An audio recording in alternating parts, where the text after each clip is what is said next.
Friend के पास गई हुई होती, एमी के पास, जिसकी शादी हो चुकी थी एक डेविड नाम के लड़के से, और वो अपने हनीमून पर आई हुई होती हैं।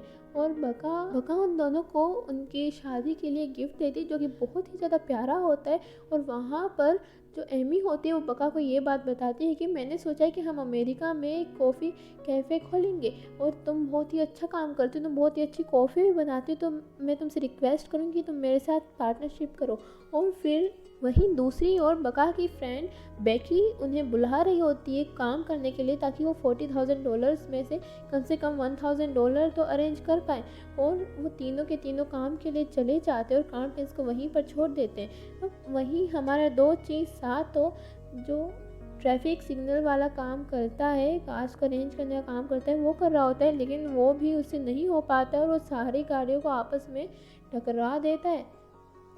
वहीं हमारा जो वो योंग स्योल होता है वो एक कॉफ़ी कैफ़े में काम कर रहा होता है, और वहाँ पर उसके ओनर उसे बोलते हैं कि मैं तुम्हें सिर्फ तुम्हारी स्मार्टनेस की वजह से ये काम दे रही हूँ, ताकि लड़कियाँ आए और यहीं से कॉफ़ी ख़रीदे। लेकिन फिर जैसे ही एक लड़की आके उससे कॉफ़ी मांगती है और अपना कार्ड देती है, तो वो बोलता है कि तुम्हें मैं पागल दिखता हूँ क्या? हाँ, मुझे नहीं पता, मुझे कैश चाहिए, ठीक है। और फिर हम देखते हैं कि जो 2 चीज़ सा होता है वो भी कहीं काम कर रहा होता है, और उसे गाड़ी साफ़ करने का काम मिला हुआ होता है। अब उसे तो पता नहीं था कि ये होती क्या है, तो वो अंदर बाहर सब जगह से रगड़ रगड़ के साफ़ कर देता है और बोलता है कि इसको तो मैं पूरा सफ़ेद ही बना दूंगा।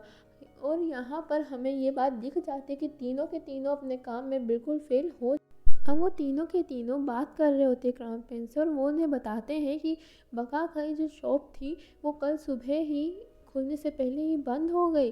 उसके पैसे सारे के सारे गुम हो गए, $40,000 उसने खो दिए। और फिर ये बात सुनकर क्राउन प्रिंस को एकदम से धक्का लगता है, क्योंकि कल रात ही उसने उसको इतनी बुरी बुरी बातें सुना दी थी, जबकि उसे पता भी नहीं था कि बात क्या है। और फिर उसे बका की वो बात भी याद आती है कि तुम ऐसे कैसे किसी से भी बात कर सकते हो, तुम्हें पता भी है कि मेरे साथ हुआ क्या है।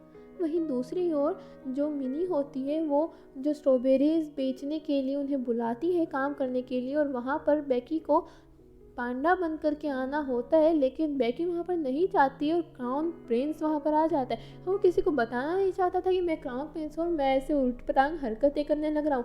अब क्राउन प्रिंस वहाँ पर बहुत ही ज़्यादा नाचने लग जाता है, खुश होता है, बहुत ज़्यादा हंसता रहता है, जिससे ऑडियंस का ध्यान उसकी तरफ ज़्यादा आता है। लेकिन ये बात किसी को भी नहीं पता थी कि वो क्राउन प्रिंस है, हर किसी को लगता था कि वो बेकी है। फिर उसके बाद बका वहाँ पर आती है और वो बोलती है कि अरे वाह, तुमने तो सारी स्ट्रॉबेरीज बेच दी। वो खुश होने का काफ़ी कोशिश करती है, हालांकि हमें पता था कि वो खुश नहीं है, लेकिन वो अपने चेहरे पे एक फेक स्माइल ला करके उसे बताती है थैंक यू सो मच, और मैं भी कोशिश कर रही हूँ कि पैसों की अरेंजमेंट हो जाए।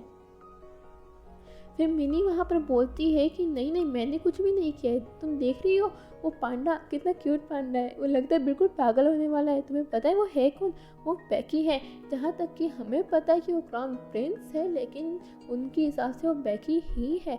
अब वो काफ़ी खुश हो जाते हैं, लेकिन फिर बाद में क्राउन प्रिंस को चक्कर आ जाता है और वो गिर जाता है। फिर बका उसे एक रेस्ट रूम में लेकर के जाती है, जहाँ पर वो उसे बताती है कि मैं जल्दी ही रूफटॉप छोड़ने वाली हूँ, क्योंकि अब मेरे पास पैसे तो हैं नहीं और मुझे अमेरिका जाना होगा वापस से। और हाँ, जो 4 लोग हैं जो मेरे साथ रहते हैं उनका तुम ध्यान तो रखोगी ना, वो बहुत ही ज़्यादा स्पेशल है मेरे लिए और वो तुम्हारे काम में भी मदद करेंगे, तुम उनका ध्यान रखना। और ये बात सुन कर के क्राउन प्रिंस नाराज़ हो जाता है और एक साइड खड़ा हो जाता है। फिर क्राउन प्रिंस अपना जो पांडा वाला फेस होता है वो उतार करके जा रहा होता है, वहीं पर उसे बेकी मिलती है और उसे बोलती है कि तुम पागल हो गए हो, तुमने मेरे लिए इतना ज़्यादा काम किया। और वहाँ पर हमें पता चलता है कि बेकी के मन में गलतफहमी आ गई है, ये क्राउन प्रिंस उससे प्यार करता है और उसने उसके लिए इतना ज़्यादा काम किया और वो इसी वजह से वहाँ पर इतना काम करके थक के बेहोश हो गया।